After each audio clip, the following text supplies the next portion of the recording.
जय Hind students. Class 11th chapter 15 बच्चों आज हम शुरू करने जा रहे हैं स्टैटिस्टिक्स सांख्यिकी। हाँ, तो सांख्यिकी तो एक बहुत विस्तृत सब्जेक्ट है ना, बहुत वाइड टॉपिक है ये। तो अभी अभी हमें मतलब एक्सरसाइज 515.1 में जिस चीज़ की ज़रूरत है अभी हम केवल उसी पर कंसंट्रेट कर रहे हैं। सबसे पहले बच्चों, मेजर्स ऑफ सेंट्रल टेंडेंसी यानी केंद्रीय प्रवृत्ति के माप तीन होते हैं, आपने पढ़े हैं। एक होता है बच्चों मीन, दूसरा होता है मीडियन और तीसरा होता है मोड, आपने पढ़े हैं। हाँ, मीन मतलब माध्य, मीडियन मतलब माध्यिका या माध्यक, कुछ भी बोल सकते हो, और मोड यानी बहुलक। बहुत प्यारा एग्जाम्पल अपनी एनसीईआरटी की बुक में जो है मैंने बच्चों वही लिया है। इसमें क्या है कि दो बैट्समैन हैं, दो बैट्समैन हैं ए और बी। इन्होंने जो रन्स बनाए 1 2 3 4 5 6 7 8 9 10 इनिंग्स में जो रन्स बनाए वो यहाँ पर इस तरह से दिए हैं, बैट्समैन ए के और बैट्समैन बी के। लकीली इन दोनों का मीन और मीडियन निकाला 53 53 53 53। ये डेटा बच्चों बुक में दिया है, आप वहाँ से टैली कर सकते हो। हाँ, तो ये दो बैट्समैन का मीन और मीडियन ये दिए हुए हैं, माध्य और मध्यिका। अब पहला बैट्समैन है, इसका मीन कितना आ रहा है 53। क्या 53 मैंने बोल दिया कि इस बैट्समैन का एवरेज 53 है, तो अगर वो जीरो पे आउट हो रहा है तो आप मुझे ब्लेम करोगे कि आप तो कह रही थी कि इसका एवरेज 53 है तो जीरो पे आउट हो गया। किसी दिन वो 117 रन भी बना गया, किसी दिन वो 91 बना दिया। यानी फ्लक्चुएशन बहुत ज़्यादा है, डिस्पर्शन जो मीन है ना, मीन 53 उससे इस तरफ भी बहुत ज़्यादा आगे जा रहा है, इस तरफ बहुत ज़्यादा पीछे भी जा रहा है। ये फर्स्ट वाला बैट्समैन यानी कि थोड़ा अनसर्टेन है, अनप्रडिक्टेबल है, थोड़ा अनरिलायबल है, यानी उस पर अविश्वसनीय है, विश्वास नहीं कर सकते हो।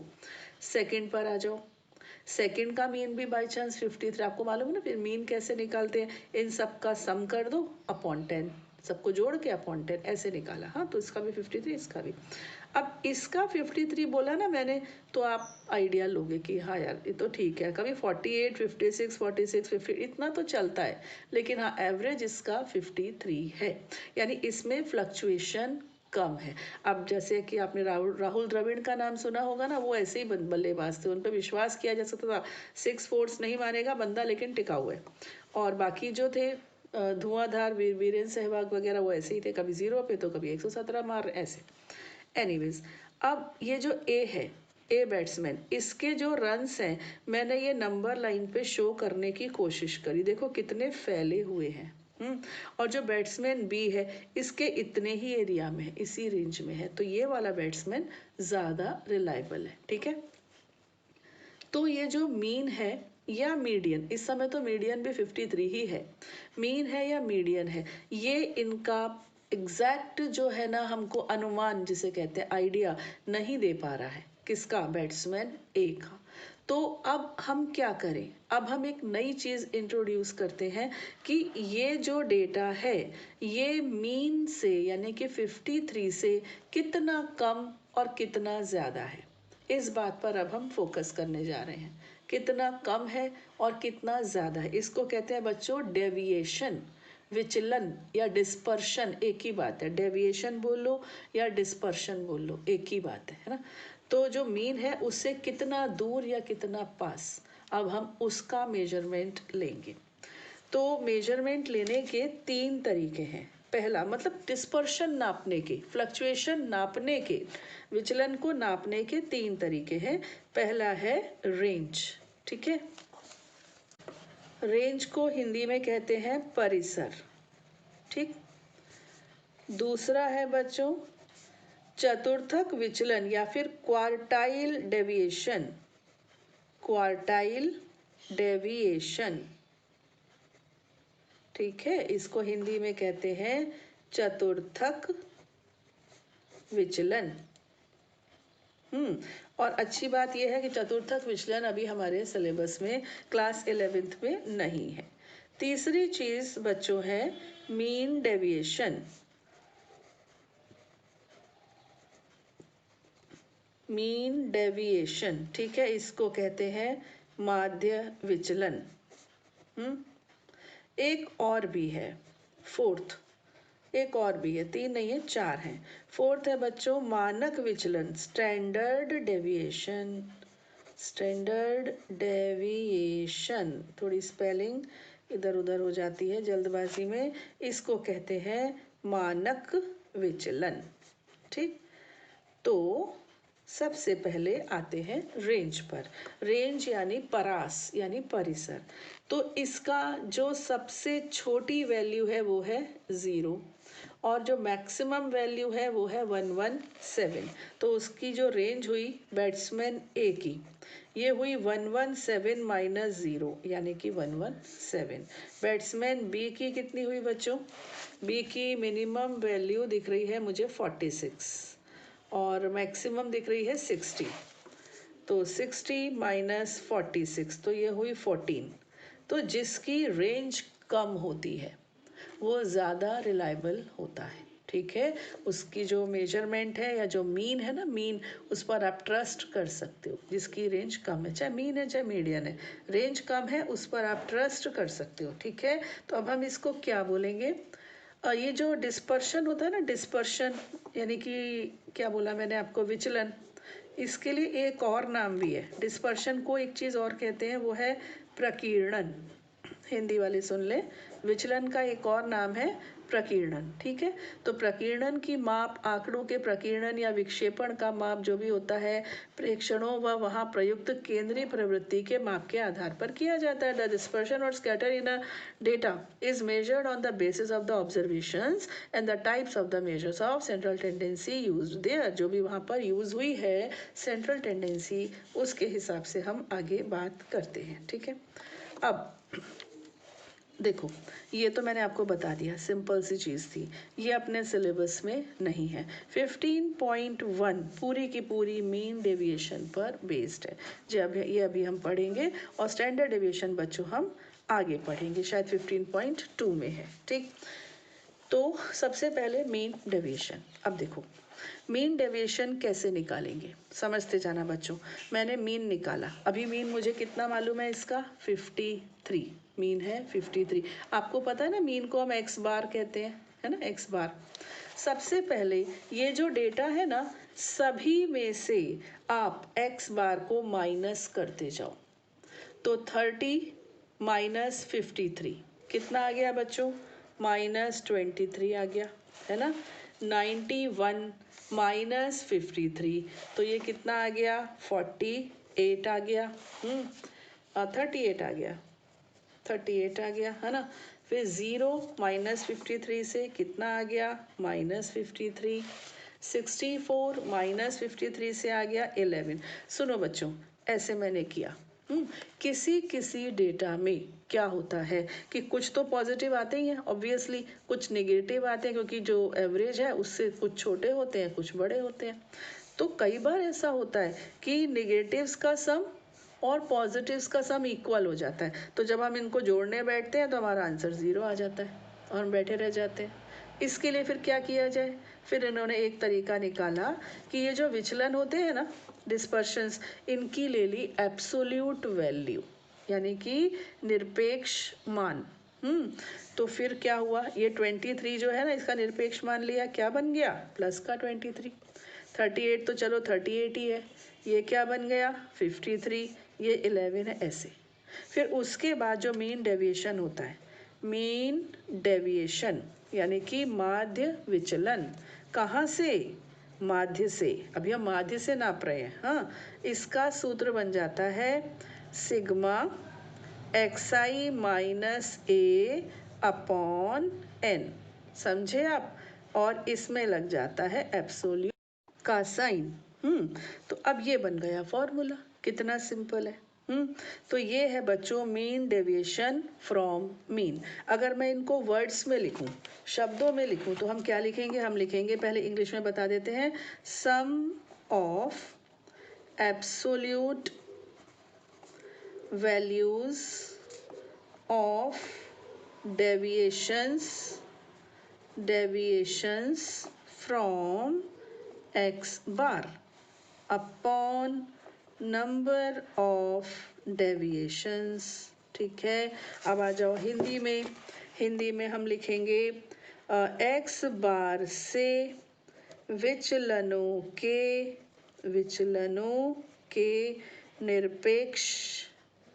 निरपेक्ष मान या मानों का योग। ठीक, अपॉन व्हाट, प्रेक्षणों की संख्या, ठीक है बच्चों, तो ये बन गया फॉर्मूला। अब हम थोड़ी सी पुरानी बातें करेंगे, क्योंकि ज़रूरी है उनका करना यहाँ पर। हम सबसे पहले बच्चों, नहीं पहले पुरानी नहीं, पहले नई बात ये है कि जैसे ही हमने मीन से निकाला है ना डेविएशन, ऐसे हम मीडियन से भी निकाल सकते हैं। एक्स आई माइनस एक्स बार है ना, यही जो डेविएशन हमने यहाँ निकाला मीन से, इसको हम मीडियन से भी निकाल सकते हैं। तो फॉर्मूला क्या बन जाएगा, सिग्मा एक्स आई माइनस एम अपॉन एन, बाकी वही। ठीक है, मीडियन में से घटाते जाइए या मीडियन को घटाते जाइए। ठीक है, तो यहाँ पर एम डी और ब्रैकेट में एम आ जाएगा फॉर्मूले में, एम डी मीन डेविएशन और ब्रैकेट में इंग्लिश और हिंदी दोनों में हम एम डी लिखेंगे। ठीक है, mean deviation from median, mean deviation from mean, इतना। ठीक, अब थोड़ी सी बात पुरानी वाली, वो ये कि आप एक्स बार निकालते कैसे हो, इस पर थोड़ी सी चर्चा हो जाए। एक्स बार देखो, डेटा दो तरह का होता है, एक होता है ग्रुप्ड और एक होता है अनग्रुप्ड। ठीक है, अनग्रुप्ड क्या होता है, जैसे ये लिखा था मैंने यहाँ पर, ये लिखा था ना, अनग्रुप्ड था। इसमें क्या था बच्चों, कॉमा लगा कर हमने लिख दिए थे। तो इन सब का sum upon n, sigma x i upon n, इस तरीके से एक्स बार आ जाता है। और मीडियन कैसे आती है, आपको याद है, मीडियन के लिए पहले हम असेंडिंग या डिसेंडिंग ऑर्डर में अरेंज करते हैं। ठीक है, बढ़ते क्रम में या घटते क्रम में अरेंज कर दो। उसके बाद देखो कि सम है कि विषम है, उनके जो आंकड़ों की संख्या है। अगर विषम है तो n+1/2वां पद हमारी मध्यिका बन जाता है। यानी कि मान लीजिए 7 है, 7, तो 7+1/2 8/2, यानी फोर्थ नंबर पे जो भी लिखा होगा वो हमारा आंसर, जो ऑब्जर्वेशन फोर्थ नंबर पे होगा। और अगर इवन हो, सम संख्या हो, तो फिर क्या करते हैं, एक तो n/2 लेते हैं, एक n/2 + 1वां, और इन दोनों का एवरेज ऐसे। यानी कि मान लीजिए 8 है, तो 8 का कौन सा होगा, एक तो चौथा होगा और दूसरा होगा पांचवा। तो चौथा और पांचवा बटे 2, मान लो चौथे पे लिखा है 50 और पांचवे पे लिखा है 52 बटे 2, तो उत्तर आ गया 51। ऐसे बनती है मीडियन, किसकी, अनग्रुप्ड डाटा की।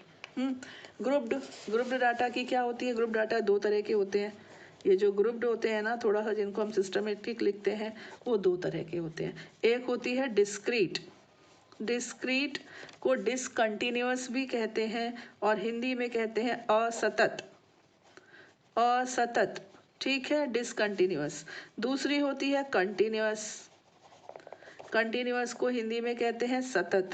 डिसकंटिन्यूअस में क्या होता है, एक एक्स होता है, एक, मैं सिर्फ रिवीजन करवा रही हूँ, ये मेरे बताने की चीज़ नहीं है, ये 10th में आप पढ़कर आए हो, मैं सिर्फ आपको थोड़ा सा रिमाइंड करा रही हूँ। एक एक्स होता है ना, एक एफ होता है, एक कॉलम और बनाते हैं हम, उस कॉलम में क्या लिखते हैं, इन दोनों को मल्टीप्लाई करते हैं, एफ आई एक्स आई, ये कॉलम बन गया। ठीक है, इनका कर दिया टोटल, यहाँ पे पूरा टोटल आ गया, और ये सिग्मा एफ का भी कर दिया। अब फॉर्मूला क्या बन जाता है, sigma F I x i upon sigma F I. तो इस तरह से हम मीन निकाल लेते हैं, और फिर हमारा कार्यक्रम शुरू हो जाता है मीन डेविएशन निकालने का, माध्य विचलन निकालने का। ठीक है ना, ऐसे आखिरी 0 to 10, 10 to 20, 20 to 30, 30 to 40, ऐसे अगर दिया हो, और फिर एक फ्रीक्वेंसी का कॉलम हो। अब हम कैसे करते हैं, याद है आपको, अब हम इनका मिड पॉइंट यानी कि क्लास मार्क यानी कि वर्ग चिन्ह, तो 0 + 10/2 कितना आया, 5, 10 + 20/2 कितना आया, 15, ऐसे। और एफ यहाँ पर दी रहेगी 3, 7, 8, 9 जो भी है। फिर एक नया कॉलम बनता है एफ आई इंटू एक्स आई, उसके बाद यही फॉर्मूला लग जाता है। कहने का अर्थ है कि इसमें x रेडीमेड होता है, इसमें आपको x बनाना पड़ता है, बस इतना सा फर्क है, सिर्फ इतना सा। ठीक है, इसकी मीडियन और इसकी मीडियन कैसे आती है, ये थोड़ा लंबा चलेगा भी, मैं इसको वक्त आने पर ही बता दूंगी। मीडियन मीन का रिवीजन कर लेते हैं, ऐसे समझ लो, ठीक है। अब मीन में एक चीज़ और है बच्चों, अगर ये डेटा बहुत बड़ा है, ठीक है, मान लीजिए किसी फैक्ट्री में 4000 लेबर काम करती है, और उनकी पर डे की सैलरी किसी की मान लीजिए 300 से 400 के बीच में पर डे, फिर उसके बाद अगला ग्रुप है 400 से 500 रुपये के बीच में है, 500 से 600, ऐसे चलता जा रहा है। अब जो नंबर्स आएंगे ना, ये जो एक्स आई आएंगे वर्क चिन्ह, वो बड़े होंगे, और 4000 वर्कर हैं तो फ्रीक्वेंसी भी ज़्यादा होगी, किसी में 121 होंगे, किसी में 100 होंगे, किसी में 232 होंगे, ऐसे चलेगा। तो अब जो है कैलकुलेशन बड़ी हो जाती है। याद आया? फिर क्या करते थे, इसके बाद हम करते थे एक एज्यूम्ड मीन मानते थे। एज्यूम्ड मीन हिंदी में कहते हैं काल्पनिक माध्य। और जो ये विधि होती थी ना, इसको हम शॉर्टकट मेथड कहते थे, लघु विधि जो भी होती होगी। हाँ, तो चलो अगर आपको याद होगी ना तो ठीक रहेगा, नहीं याद होगी तो भाई मरता क्या ना करता, मुझे बतानी ही पड़ेगी समय आने पर। तो अभी मैं इसमें समय नहीं लगा रही हूँ, ठीक है। मेन चीज़ हमारी क्या है इस समय जो हमें पढ़नी है, वो है हमारी चीज़ है माध्य विचलन, ठीक है। माध्य विचलन, मीन डेविएशन, वो फॉर्मूला मैंने आपको बता दिया। और अब मैं exercise 15.1 I am going to start. Basic चीज़ आपके सामने हो चुकी है। क्वेश्चन नंबर 1 तो यहाँ से है, ये उसके बारे में लिखा है। प्रश्न 1 व 2 में दिए गए आंकड़ों के लिए माध्य के सापेक्ष माध्य विचलन ज्ञात कीजिए। Find the mean deviation about the mean for the data in exercise 1 and 2। ठीक, ये रहा बच्चों, मैंने बहुत सिस्टमेटिक क्वेश्चन नंबर 1 किया है, उसके बाद मैंने थोड़ा सा जल्दबाजी में भी किया है। फर्स्ट ये है, ये डेटा दिया है बच्चों, ठीक है। अब सबसे पहले हम क्या करेंगे, हम सबसे पहले इसका मीन यानी कि माध्य निकालेंगे। सबको ऐड किया, 8 थे तो 8 से डिवाइड कर दिया, आया 10। अब क्या करेंगे, प्रेक्षणों के माध्य एक्स बार से क्रमशः विचलन यानी एक्स आई माइनस एक्स बार, ठीक। The deviations of the respective observations from the mean, that is xi minus x bar निकालते हैं। -6, दूसरा आएगा देखो ना 4, ये कितना था 10, तो 4 माइनस 10 कितना आया -6, फिर 7 माइनस 10 -3, 8 माइनस 10 -2, 9 माइनस 10 -1, 10 माइनस 10 0, ऐसे, ठीक है। अब विचलनों के निरपेक्ष मान ऐसे, the absolute values of the deviations like ऐसे। अब 6 -6 का हो जाएगा 6, -3 का हो गया 3, -2 का 2, ऐसे हो गया। अब फॉर्मूला, माध्य के सापेक्ष माध्य विचलन निम्नलिखित है। The required mean deviation about the mean is, ये फॉर्मूला लग गया। और क्या किया, फिर सबको जोड़ दिया अपॉन 8, तो बल्ले बल्ले आंसर आ गया 3। सिंपल एकदम, है ना, मस्त है ना। ना क्वेश्चन नंबर 2, ये रहा बच्चों डेटा। इन सब का सम किया अपॉन किया 10, तो 500 आया था, तो आंसर आया 50, यानी आपका ये एक्स बार हो गया, एक्स बार हो गया 50। अब क्या कीजिएगा, विचलन निकालिएगा, तो 38 माइनस 50 -12, 70 माइनस 50 20 प्लस का, 48 माइनस 50 -2, ऐसे डेविएशंस आ गए।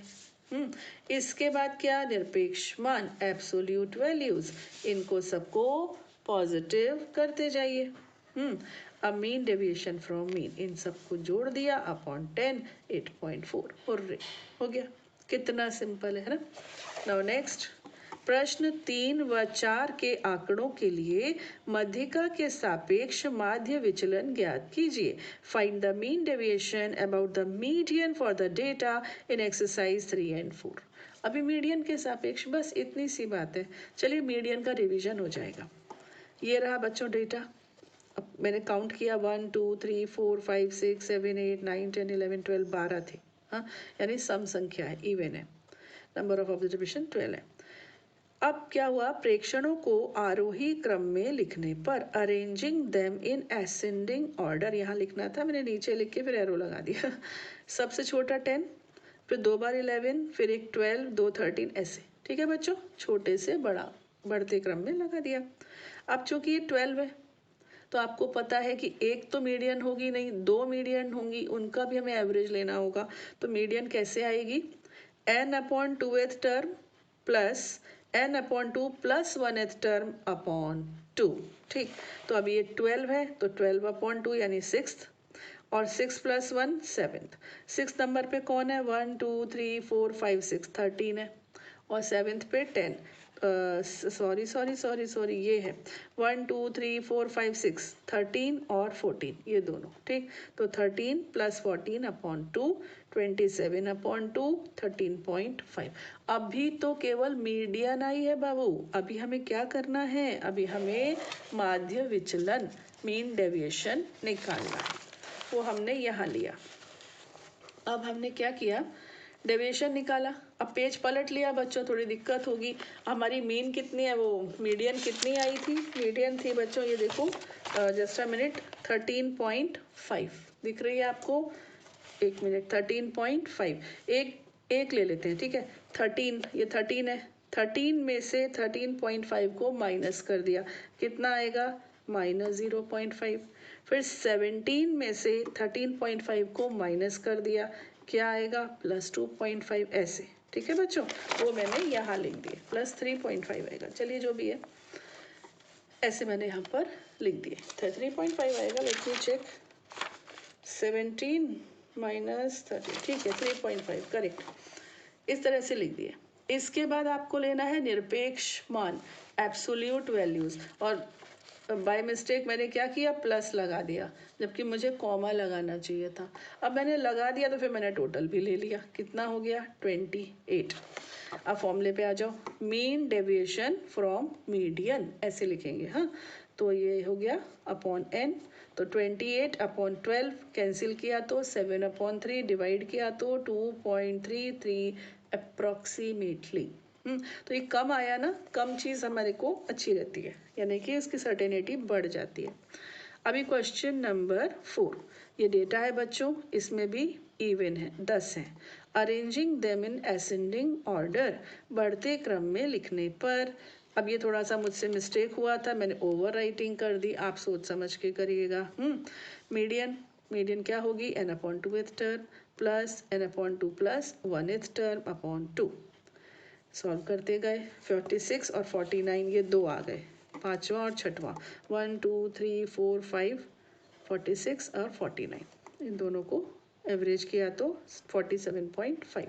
अब 36 में से, यहाँ से किया मैंने, 36 में से 47.5 को माइनस किया तो -11.5, 72 में से किया तो 24.5, 46 में से किया तो -1.5, ऐसे किया। ठीक, और इसके बाद लेने हैं इनके निरपेक्ष मान यानी एब्सोल्यूट वैल्यूज, तो माइनस को प्लस बना दो। इसके बाद मीन डेविएशन फ्रॉम मीन, ये फॉर्मूला है, इन सब का किया सम, एक के नीचे एक लिख कर करना बच्चों, मिस्टेक नहीं करना। कितना आ गया, 70/10, दैट मीन्स 7.0, दैट इज 7।